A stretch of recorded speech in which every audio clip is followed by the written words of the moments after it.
Modern men are doing everything right, so why does everything feel wrong? Job, gym, routine, they perform their duties flawlessly, they hit their metrics, build their bodies, and chase the status society wants them to want. And yet, underneath the performance, their lives feel entirely empty. It's not depression, it's not burnout, it's a silent, paralyzing vertigo. The feeling that none of their effort carries any real utility or meaning. For generations, a man's value was bound to his structural necessity. Today, he's told to optimize his life like a machine, only to find that worldly success doesn't cure the void. Here's what most people won't tell you: an existential crisis isn't a breakdown, it's a meaning gap. What used to have meaning now feels empty, hollow. What used to matter now doesn't. But why does it happen, and why does it happen to men, especially in the modern world? Men used to have very specific roles in society. Their identity was externally supplied. They were fathers, husbands, providers, workers, protectors. They were leaders in their community. They had a mission, duties, a clearly defined place. But today, in modern society, those anchors have loosened. Over the last century, society has changed dramatically. Many of the traditional masculine roles that once organized a man's life have been questioned, transformed, or have disappeared altogether. This is not necessarily a bad thing. These changes brought greater freedom, opportunity, and equality. But every gain comes with a cost, and one of the costs is that many men no longer know where to find meaning. The world around them has changed. The old answers no longer work, but the new answers haven't yet arrived. The questions you're asking yourself, such as what is my life for? What role do I get to play? What is expected of me? What's my mission? Are not silly questions at all. For most of history, these answers were largely supplied by the culture itself. While today, the answers to these questions must be discovered, negotiated, and even invented. And many men are left trying to construct an identity without the structures that previous generations relied upon. This is not a personal failure, it is a civilizational shift. The problem is that when the building collapses, the scaffolding stays in place for a while.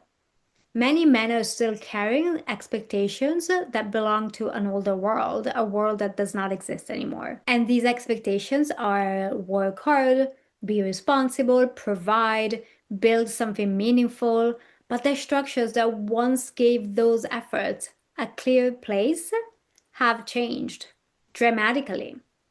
Underneath it all, there's the feeling that you're just floating, but because you're starting to see that the deeper structure that once gave meaning to those things that you're working so hard for has collapsed. And the bigger problem is that men still have all this energy, the energy to build something meaningful, to provide, to contribute to a mission greater than themselves, to test themselves, to become someone they respect. We can call it testosterone, we can call it will to power using Nietzsche, or we can simply call it vitality, aliveness. All this energy that in modern society has nowhere meaningful to go and often gets channeled in destructive ways, like endless gaming, workaholism, doom scrolling, or status chasing. It gets channeled into ideologies that promise to provide meaning, but ultimately only divide people. Modern men search for meaning in structures that cannot hold them. Today, many men know what they don't want to be. They do not want to be weak. They don't want to be passive, dependent, irresponsible, but they have received very little guidance about what they should become instead. A culture cannot spend decades dismantling old models without eventually confronting the question of what replaces them. And that question today remains largely unanswered. As a result, many men grow up without a clear image of who they're becoming. They inherit uncertainty instead of direction, ambiguity instead of purpose, mockery instead of praise. I saw this firsthand when I was a university professor. Some of my male students were intelligent, thoughtful, extremely capable young men. They weren't struggling because they lacked opportunities. They were struggling because they didn't know what any of those opportunities were for. Men today are called toxic instead of being shown a way. And when there's no clear model to orient yourself around, identity becomes a permanent negotiation.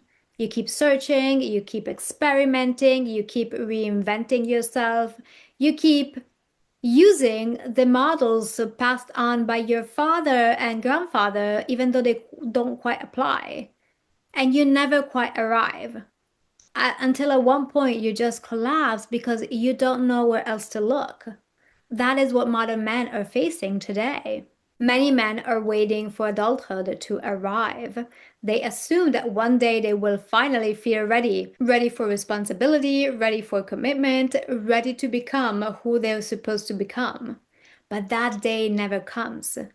Instead, they wake up one day and they're 30 or 40 or 50 and they're still waiting, waiting to feel certain, waiting to feel confident, waiting to feel like man. And perhaps that is because for most of human history, manhood, masculinity was not something you figured out alone. It was taught to you by fathers, elders, and brothers.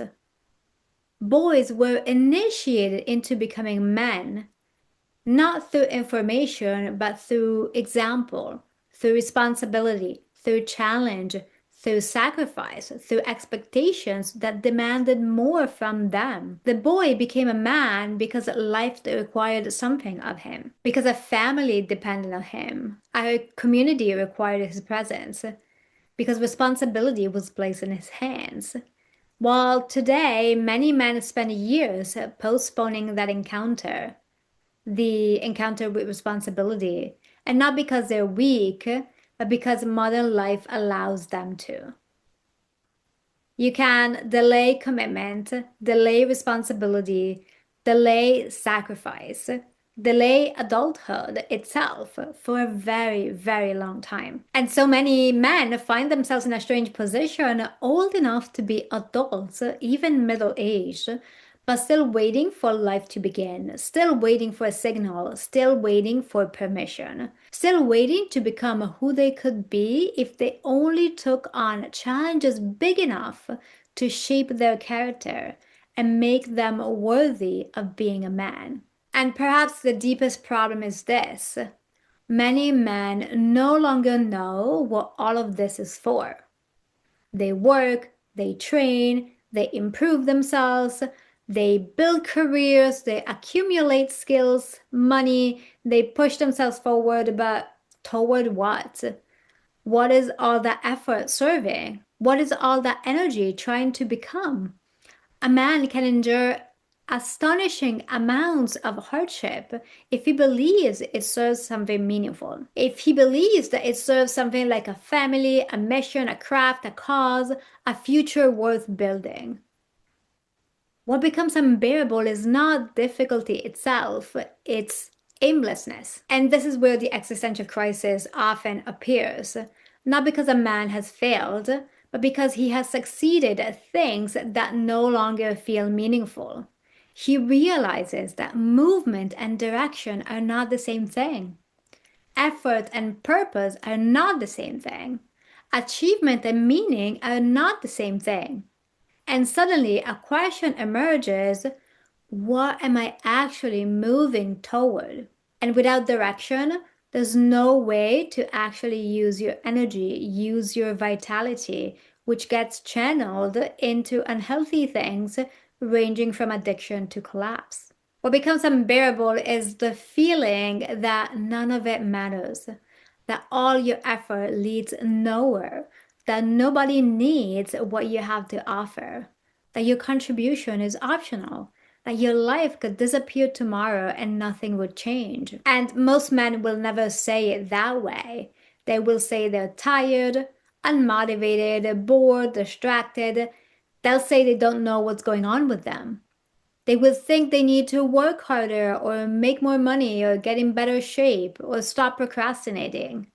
But underneath all that, there is often something much more painful: the feeling of not being needed, the feeling of not knowing where to place their strength, the feeling of having a heart full of energy, but no real place for it to go. And this is where men today are profoundly misunderstood, because from the outside, a man might look lazy, aimless, cold, obsessed with work, addicted to destruction, or emotionally unavailable.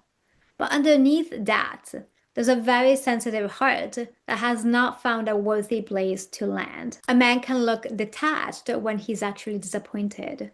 He can look numb when he's actually grieving. He can look indifferent when he has simply stopped believing that his presence matters. And that is no small thing, because when a man no longer believes his presence matters, he slowly begins to withdraw from life. Not always dramatically, in fact, often quietly. One avoided conversation at a time, one postponed responsibility at a time, one night of scrolling at a time, one day of going through the motions at a time. And this is where the existential crisis becomes loud. Not when a man loses everything, not when he fails, not when life falls apart, but when he realizes that success cannot answer the questions he's actually asking. When he realizes that his presence is optional. Because in a society full of choices, in a society filled with simulation, he doesn't know where to direct his aim. Human beings do not live on achievement alone. We live on meaning, and meaning cannot be optimized. It must be found or created. And yet, for all the pain it causes, I don't think an existential crisis is the problem. I think it's a signal. A signal that something inside you refuses to settle, refuses to accept a life that feels meaningless, refuses to accept a life organized around distraction, refuses to accept a life without purpose. The crisis appears because some part of you knows that there is more.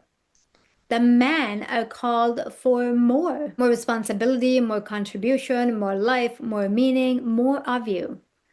Throughout history, many of the people we admire most went through some version of this process.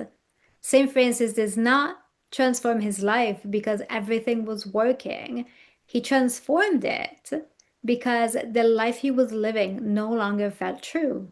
The crisis came first, the new life came after. So the question is not, how do I get rid of this uncomfortable feeling? Or how do I ignore the existential crisis until my life goes back to normal? Because I'm sorry to break it to you, but there's no going back to normal. The real question is, what is this feeling? What is this crisis trying to tell me? Because the existential crisis puts men face to face with the comparison between the life they're living and the life they suspect is possible. A life that asks more of them. A life that demands your full participation. That is why an existential crisis is so unsettling, especially for men. Because it forces you to stop pretending. It forces you to admit what's not working. And it forces you to ask questions that modern society would often rather avoid. Who am I truly? How can I be the man I want to be? What's my purpose? An existential crisis is not a problem. It's the most honest thing modern men can feel. The compass men need can be found in only one place: their vitality, their strength, their vision, their desire to sacrifice and serve. So ask yourself, what excites you? What truly moves you? What makes you want to fight for something bigger? And what challenges have you been avoiding? Because perhaps the answer to those questions matter more than anything modern society is currently telling you. Hey, thank you for watching. If what I'm sharing resonates with you, make sure you hit subscribe to be notified when new videos are released. And if you want to go deeper, I share longer reflections, frameworks, and updates in my newsletter. The link is below. This channel is a growing body of work about restoring aliveness in a world that quietly trains you to live at a distance from your own life.